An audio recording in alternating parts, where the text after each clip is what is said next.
Wanted, sweetheart. Wanted, sweetheart. Hello madam, kumusta po kayo? Mukhang sumakit na kaagad ulo mo, ma'am. Buhay pa rin kayo. Kumusta sa kasaan po kayo? Pangasinan po ako. Taga saan? Pangasinan. Kayo po madam, ano pong probinsya nyo? Sa Buanga. Oh, okay. So, may asawa po ba? Dati, kaso wala eh. Ano nangyari? Ba't dati? At deserve nila magloko. Yun, ang tanong. Naghahanap daw sila ng maganda eh. Ganyan ba yung mga lalaki? Naghahanap daw ng maganda. Ayaw daw ng mga pangit. Ako yun lang po. Ako naman po eh, hindi nagharap ng maganda eh. Yung shop daw nila ang mga pangit eh. Depende siguro sa ano yan sa lalaki. Siguro naman hindi yung ganda yung hinahanap. Pero parang yun na rin, parang ganda. So, din itong bulero si Kuya. Diyan na yun. Tsaka, yun naman talaga hinahanap eh, lalo na yung ugali. Ewan ko, siguro, hindi din namin alam kasi iba-iba naman kasi tayo eh, lalaki at sa mga babae. Iba-iba ang nahanap nila, di ba? So ngayon, madam, anong hanap mo pala sa isang lalaki? Parang ano. Yun na tayo. Huwag kang maghanap ng ano, na puti ang buhok ha. Ako puti. Naku, pupaputi-ay lang tayo ng buhok sa akin. Marami na oh. Oh, ano po ba? Ilan taon na po ba kayo? Maraming 38. Oh, okay. Bata pa pala. Pero sabi nila, mukha na daw akong 50. Totoo ba yan? Parang 55, parang ano. Ano ba yan? Isa ka lang. Hindi madam, hindi halata. Pinupula mo na naman ako sa Ilan? harapan eh. Akala ko mga Hindi madam. Akala ko nga mga 28 lang. 27. Oh? Allah, Diyos ko, wala akong pera. Ilan po ang anak madam? Isa lang, dalaga na grade 9. Oh. Siya po pala madam, ano pong pangalan nila? Rose, hindi mo nakita dyan? Nakita ko, pero mas maganda yung matanong ba para nakasigurado. So, Ayan.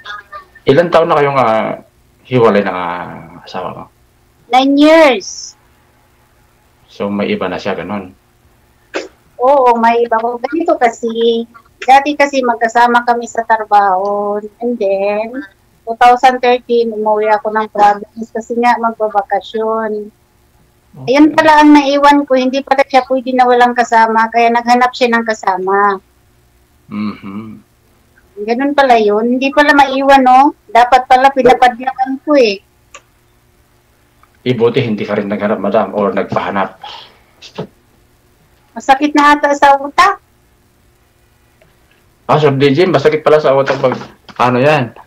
Paano kung darating na ako sa buhay mo, sasakit ulit yung utak mo, ganun. Ano ba yan?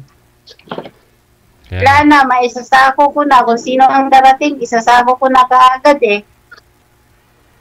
Ay, huwag na lang. Huwag na lang ako darating, Sir DJ. Isa ko. Mahirap pa yung may sako. Isasako mo dito, parang okay. Hindi mo pa nga alam kung saan ko isasako eh. Ikaw kasi nag-comment ka agad eh. Ay. Ako kasi nag-comment agad. Sige na nga lang. Saan po ba? Mag-sorry ka. Sorry naman po. Sir DJ, sorry naman po.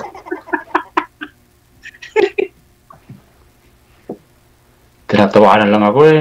Paano ko makakahanap nito? Puro naman na parang Ilang taon na po ba kayo? 45. Ang tagal nag-isip eh. Pinanuhan mo ata. Binawasan mo ata eh. Naku po, yun po ang hindi ko pwedeng gawin. Dagdagan ko, di ba? Pwede din for 45 and a half. Dagdagan. Gusto ko kasi yung dinadagdagan ba? Oo. So magdagdag ka na ng asawa. Ilan na bang naging asawa mo? Dalawa. Nako. Anong nangyari? Bakit nakadalawa ka na? Habang istorya rin eh. Okay. Long story. Pero naghanap ka ng pangatlo. Naghahanap pa lang sana yung wala ng pang-apat, yung parang Diyos ko, wala pa nga pangatlo. Naghanap ka na ng pang-apat. Wala na tayo. hindi, ibig sabihin yung wala nang susunod pag nakahanap ako. Yun po ang ibig kong sabihin. Hindi mo kasi dalawa, tapos wala pang pang-apat. Wala pa nga pangatlo, pang-apat na. Mali ba yung explanation ko? Okay na nga lang. Hindi lang din. Baka rin na may guni-guni na yung ko, tinga ko. So, pasensya ka na, paprangkahin na kita. May pagkasaba ko sa'yo just in case na ako'y magsasabi ng nararamdaman, parang ganun. Diyos ko naman, may isa ko na ba? Ay, ang tagal mag-isip eh. Hindi ko po alam. Paano ba kasi? Parang nakakatakot ka. Sabi mo, nakadalawang asawa ka na, tapos wala pa nga pangatlo, pang-apat na. Ano ba yun? Hindi. Ibig ko sabihin, pag naghahanap na ako ng Pangatlo. partner ko ngayon, sana hindi natutungtong sa pang-apat. Ibig ko pong sabihin is, yung tinatawag nilang forever ba? Forevermore. Bago ka lang po bang nanonood dito, ma'am? Bagong viewers lang po ba kita, ma'am? Bago ka lang po ba nanonood sa Wanted Sweetheart? Mahina ang boses eh. Ay hala, bungol. Nabungol na daw ko. Hindi po ninyo ito kilala si Sir, ma'am? Medyo mahina po kasi ang boses. Ano ba nangyari dito? Tuloy si Sir DG pa may kasalanan.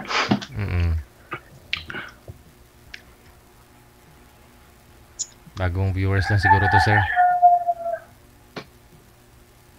Hindi ka niya kilala eh. Pinagagawan ka nga sa comment eh.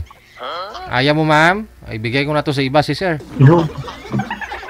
Naman, sir. May tumawag siguro sa kanya. Kaya hindi nila tayo naririnig. Malamang po siguro, sir. Kasi nga po nagkaano siya. Parang tumatawag yung boyfriend niya, sir. Siguro. Di, wala naman. Wala naman boyfriend na. Naghahanap pa nga eh. Kaya nga nasali-sali eh. Narinig pala, sir. So paano yun? Andito na ako. Papasaba ko niyan. Ang bilis naman ng hangin. Sabi nga nila, mas maganda yung mabilis para hindi maunahan, di po ba? Aba, Di po ba ganun? Mas maganda yung nararamdaman is i-voice out na agad sa may bibig ba? Kasi yung pasikot-sikot pa, marami pang nalalaman na mabubungang, mabubulaklak na salita, parang ganun.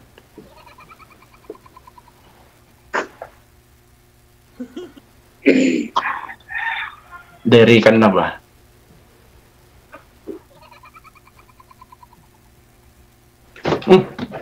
Parang may dumaan.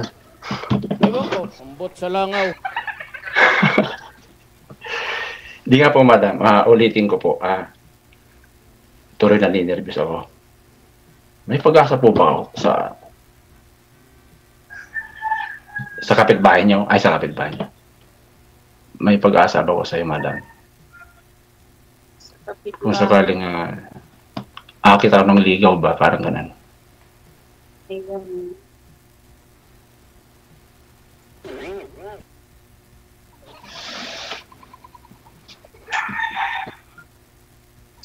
Pero kasal po ba kayo? Hindi po. Maganda yan. wala na po problemahin pa pagka nagkaigihan.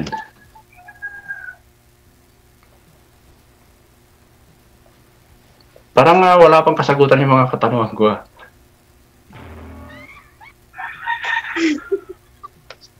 Sabihin mo na lang para hindi naman ako umasa, di ba? Nakakahiya kasi pag wapo ang kausap, nakakahiya magsalita. Sa bagay, totoo nga naman. Kasi sabi ng nanay ko daw, gwapo daw ako. May nanay pa siyang nadaan. Sabi ng nanay ko kasi dati, ang gwapo-gwapo mo anak, sabi. So parang napapatunayan ko na rin sa'yo. May piso ako dito. Minsan lang Hindi naman ako, madam. Serious po ako. Minsan nagsisinungaling yung nanay, sir. Ma'am, ganon? Iwan ko sino ang nagsisinungaling sa amin dito. Ako'y hindi po ganun tao. Kasi nga po, straight po ako. Kasi nga may edad na po ako. At saka ilang babae na rin na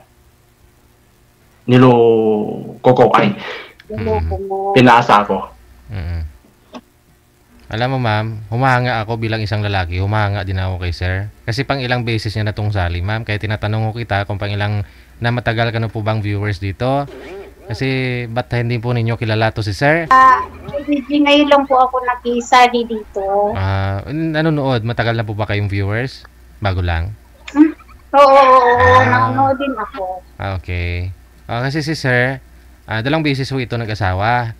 Yung una niyang asawa, pumunta ng Canada, tapos si sir nagloko. Nagkaroon ng bagong asawa dito sa Baguio. Oo, nagkaroon ng anak.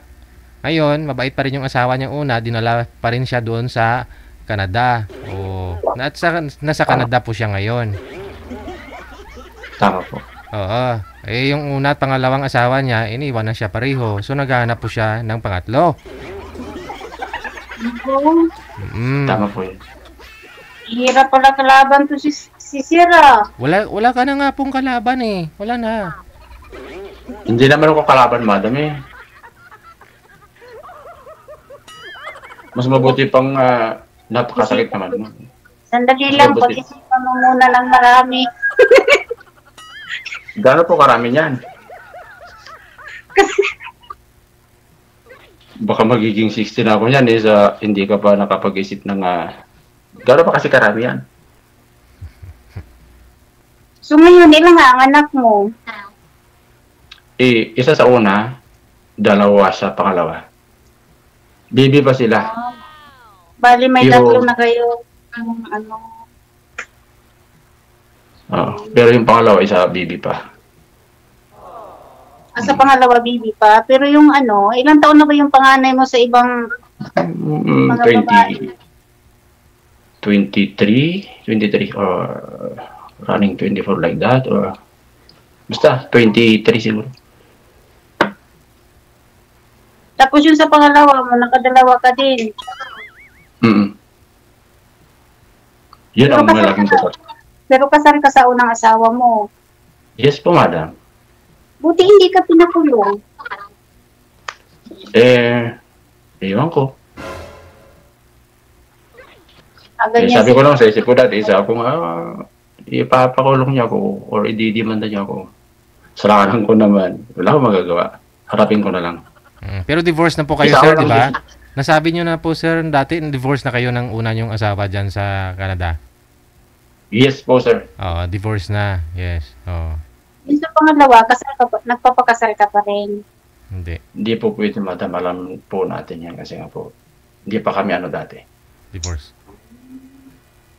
Nakadalawa Huwag ko naman dagdagan yung kaso ko pag Nakadalawa na pala kayo. Ano po? Nakadalawa na pala kayo. Wala akong magagawa. Gwapo tayo eh. Kaya nga po, sinasabi po niyo, gwapo po kayo. Wala nang bulahan to. Dadarikin ko na kayo talaga as in. May paghanga ko sa inyo.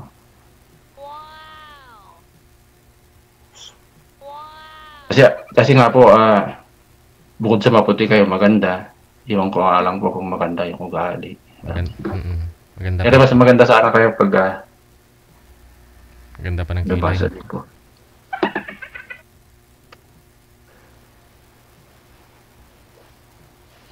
Di maganda kayo talaga sila. Sa 9 years niyong hiwalayan, impossible na wala kayong naging. Nung mga time na yon nakipagrelasyon ako. Pero yung wala din eh. Pag hindi ko talaga kasi alangan naman ipagsiksikan mo ang sarili mo na ayaw naman sa'yo, di ba? Isang side lang naman ang ayaw ng lalaki sa iyo eh. Pag ayaw na, bitawan mo na. Deserve nila yan. Eh, wala akong masabi niyan.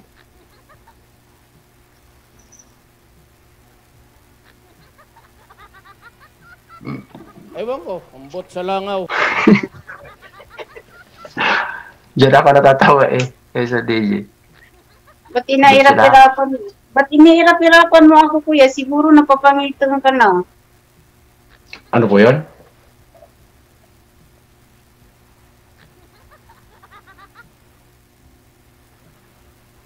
Ano po yun, madam? Pasensya na, medyo...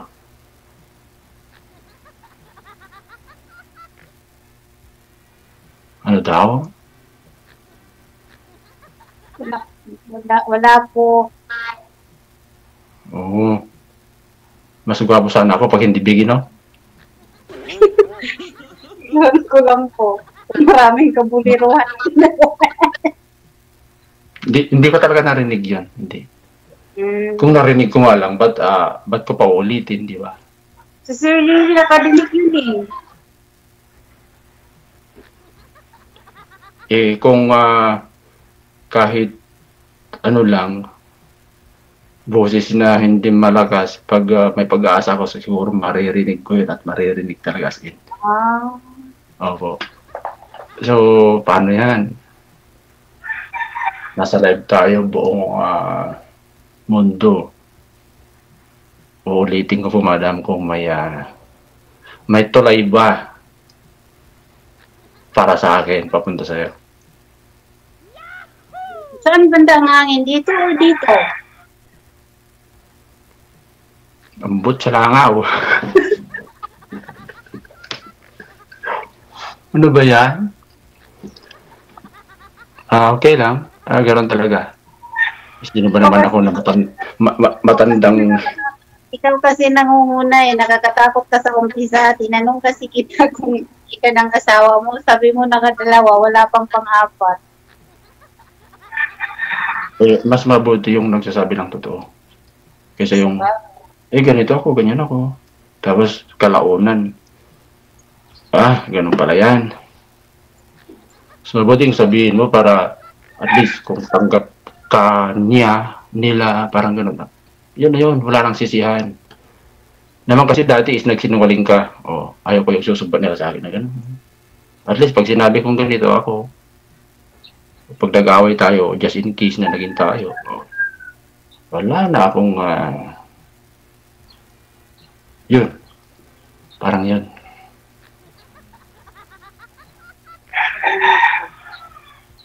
Hindi po ba? So, anong trabaho mo ngayon, madam? Secret. Malaki ba sahod dyan? Kunti lang kasi ano lang eh. Akala ko secret din. Secret. Mag-apply nga rin ng secret. Secret agent. Paano ba mag-apply doon? Secret mode. Okay. Now I know. So, DJ, parang matatagalan ako dito. Parang dito ako tatanda. Tatanda kay girl. Yes po, Sir DJ. Hindi mo lang sabihin na, pasensya ka na kuya kasi parang tatay na kita. Tanggap ko pa nun, may anak na ako. Tinuruan mo ako, sige sasabihin ko na. Tinuruan mo ako eh. Dapat hindi ko naisipan yun. Ikaw may sabi nun na, hindi ako. Ano ba bang sasabihin ko? Maganda na lang ako kung matapos tayo dito, kung may pagkakataon na ituloy pa, doon kita rarangkadahin. Pipilitin kita.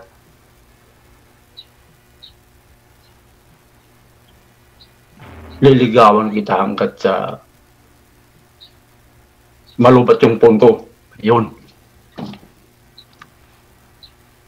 Ka naman kasing babaero. Kulitin kita. Ano, ma'am? Ano magagawa ko? Mukhang ano, ma'am? Kasyang babaero, Sir DJ. Sa DJ? Sa mukha. Oo. Di aminin ko naman. Ako'y talagang ganun dati. Magsalita siya, nagaganon-ganon naman. Face to face. Aminin ko naman yun. Kasi nga po, yung parang negosyo ko dati sa kung saan makarating. At yung pagkababayaro talaga as in na hindi naman sa ipagyayabang or ipinagyayabang, pero yung pagyayabang ko na rin. Ganun ako talaga. Dati yun. Hindi naman talaga mawawala. Kung ano talaga ang gawain, yun naman talaga hanggat pagtanda. Depende na siguro yun, madam. Kung may iniisip kang anak mo na babae, parang gano'n. Alam mo yung karma na sinasabi nila.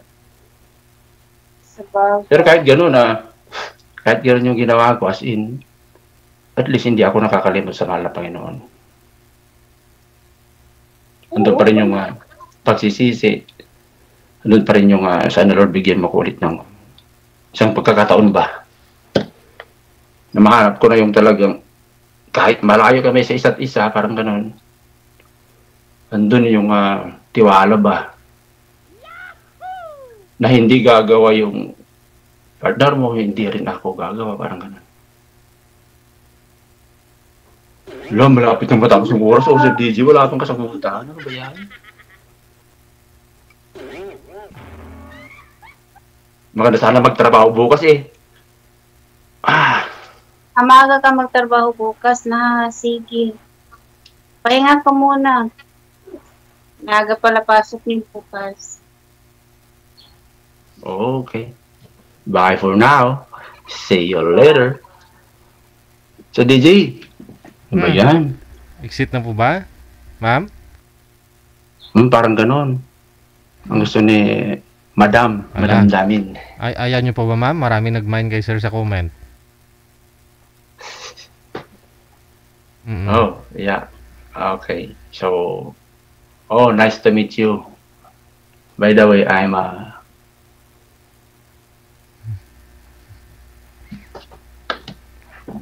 okay na, Sir DJ. Thank you. Sa babaero na ito. Sir DJ, ibaba ko na nga lang. Bakit mo nasabing babaero, ma'am? Wala namang naikwento si sir na naging babae niya. Ngayon, dati daw sabi niya, oo. Sa ngayon talaga sa DJ, wala. As in, wala. Oo. So, okay lang yun. At least, basta, yung hinalam isa, yun naman talaga eh. Kaya nga. Oh, so, ganoon na lang. Kung ayaw talaga sa DJ, wala pa akong magagawa niyan.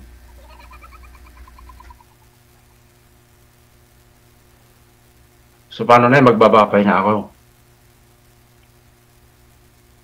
Sige po. Thank you. Bye. Nice to meet you. Bye-bye. So, DJ, baba ko na. Baba mo na? Sige. Yes po. Okay, bye.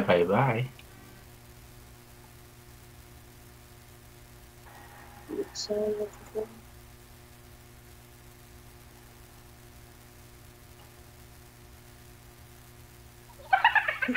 DJ Joe.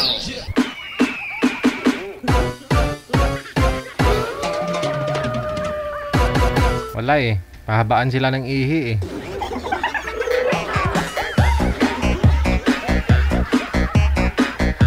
Mukhang babaero daw kasi si sir. Lalaki, mahirap po nun kung mukhang lalakiro. Kasi lalaki siya.